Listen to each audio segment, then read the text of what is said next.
Bloodborne pathogens. It doesn't sound like much fun, does it? It's in no way, shape, or form part of your job that you want to think about.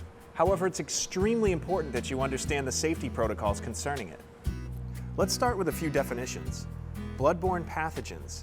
Diseases carried by blood or bodily fluids derived from blood or blood products that can be transmitted to another person in the course of your work, such as hepatitis B, C, D, and HIV. Engineering controls are ones that isolate or remove the bloodborne pathogens hazard from the workplace. Things like sharps disposal containers, needleless systems, and devices with engineered sharps injury protections.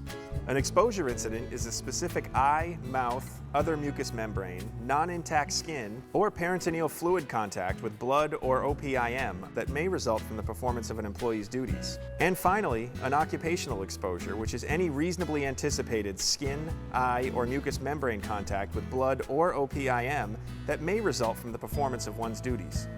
Wow, I sounded like a dictionary there. If you're wondering what the difference is between an exposure incident and occupational exposure, well, the first is a specific, unexpected incident that results from doing your job, while the other is anticipated as part of the job. Maybe these are not the easiest things to put word for word into one's memory, but please make sure that you get the gist of all four definitions. 1. What is a bloodborne pathogen? 2. What are engineering controls? 3. What is an exposure incident?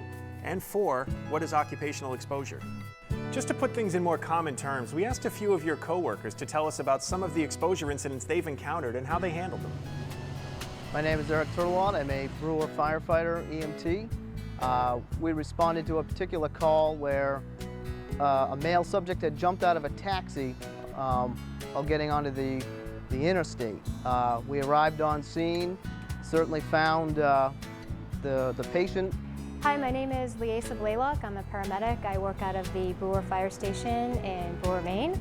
And I'm going to talk to you about a couple things I like to do to help remind me to wear my personal protective equipment during calls. We boarded him, walked him back up the bank, got him loaded in the back of the ambulance, where he proceeded to projectile vomit, and I was more grateful that I had my glasses on and gloves. As you check your equipment every day to make sure everything's working and operable, I always make sure that I put in a face shield to remind me to put this on, because if I have to move it out of the way in order to get my equipment out and organized, then hopefully I'll remember to put it on my face so it will protect me from any vomit or kudos that my patient may desire to pass on.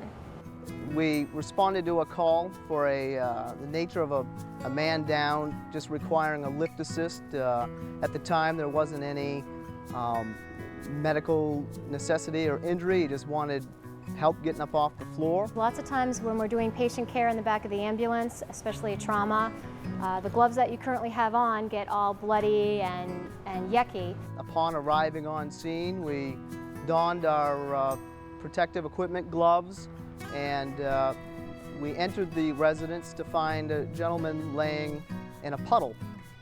He was surrounded by several alcoholic canisters, open beer bottles, cans. So I remind people that you need to take them off when you go to operate the radio. So I put a pair of gloves on top of the radio and by the mic, so that reminds me to take off the dirty gloves, call in my radio port, and then put on my fresh pair of gloves to continue patient care the rest of the way to the hospital. All he wanted was us to get him up off the floor, out of the puddle he was laying in, and get him back into his chair. And so upon doing that, we quickly realized that it wasn't spilled alcohol on the floor. He was actually laying in a puddle of his own urine. We were happy that we had taken the time to protect ourselves from his urine. Just a note on one of the earlier things we mentioned, the OPIMs. They might include things like vomit, urine, or feces. Now that we have an idea of what we're dealing with, let's talk a little bit about how to deal with it and the consequences of not following the proper procedures. For that, we thought it would be important to talk to someone who's in charge of enforcing an exposure control plan.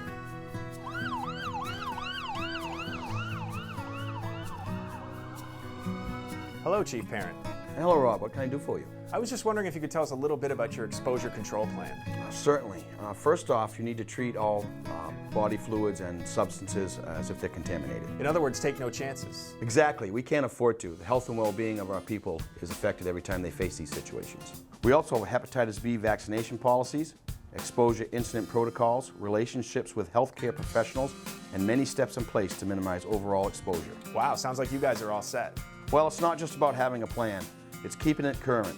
The rule is that we keep the exposure control plan in writing and openly available to all employees, and that we check it annually to ensure that it's accurate, updated, and that it reflects new technologies. Great, thanks. These are the elements that should be reviewed in your exposure control plan. Who is the administrator? How members could get exposed? Who could be exposed? PPE, procedures for cleaning, who to contact if an exposure occurs, and where to go for post-exposure evaluation. Okay, let's cover some nuts and bolts stuff. If you're going to catch something from a bloodborne pathogen, how will you get it? Exposure to blood and OPIM happens through broken skin, from a needle stick, from a splash in the eye, or contact with mucous membranes through the nose or mouth. It is important to note that you cannot catch these diseases through casual contact. So what kind of diseases are we talking about? Let's go into some detail about some of the risks you might encounter. First, let's take a look at the differences between HIV/AIDS and hepatitis. Both will obviously make you sick, and while HIV/AIDS is eventually fatal, hepatitis may kill you. HIV/AIDS has no cure and no vaccine, while you can treat the symptoms of hepatitis and there is a vaccine available. One huge difference is that HIV/AIDS is a very fragile disease. It cannot live outside the body for more than 24 hours, while hepatitis can live in dried blood on a surface for up to 7 days. Another important thing to note is that there is less than a 1% chance of getting HIV/AIDS if you're exposed, but the chances of contracting hepatitis if exposed falls between 6 and 30%. Again, a lot of information, but like everything else in this video, it's important for you to understand what you're dealing with and know exactly what the chances are of you contracting one of these infections. But remember, your chances of contracting any of these infections reduces greatly just by simply following a few of the safety protocols. Okay, let's look a little closer at hepatitis. Here are some facts about the B classification of the disease.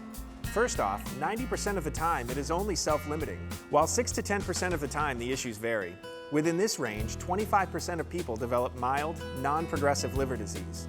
Another 25% develop chronic active hepatitis with cirrhosis in the first 6 to 10 years of infection. About 750 to 1,000 deaths occur annually due to secondary liver cancer 20 to 60 years after contracting hepatitis. Now let's look at the C classification of hepatitis, which is the most common form of bloodborne pathogen. Currently, an estimated 3.8 million people in the United States are infected, including 12 to 15,000 here in Maine. Often the disease does not initially make you sick, and 85% of those infected become chronic carriers. Currently, there is no vaccine, and the disease lives for a very long time in dried blood, and it may be fatal. The hepatitis B virus, or HBV vaccine, must be offered to all employees who have had an occupational exposure, along with post-exposure evaluations and follow-ups for employees who have had an exposure incident. These vaccines, evaluations, and follow-ups cannot be a condition of employment, will be at no cost to the employee, can be turned down by the employee at any time, to which the employee can change their mind if they choose. Remember the exposure control plan? Well, under that plan, procedures must be in place to document all exposure incidents. These reports must contain the name of the first aid provider as well as a description of the incident. The employer shall make a confidential medical evaluation immediately available. Documentation will be generated about the exposure route and source, and the doctor will provide written opinion regarding the evaluation. This opinion will be limited to whether or not the HBV vaccine was administered and if the subject was informed of any medical conditions that could result. After that, all other findings are 100% confidential. Okay, let's talk about precautions. There's a lot of things you can do to protect yourself and those around you. The first is simple: wash your hands. It's not a request, it's a requirement. It's the #1 method of infection control. The employer will provide hand washing facilities and make sure that they are readily accessible. You can use an alternate method of washing if needed in the field, but you must also use soap and running water as soon as possible. Not only do you need to wash after coming into direct contact with something, but also whenever you remove your gloves. Other things that you can do to help control your exposure are emptying the trash by holding the liner, attempting to talk an injured person through self-care, having an injured person stay still. The more they move, the higher the chance of spreading contaminants, using a dustpan and a brush to pick up any sharp or broken materials, and making sure that you take any waste out immediately after cleanup.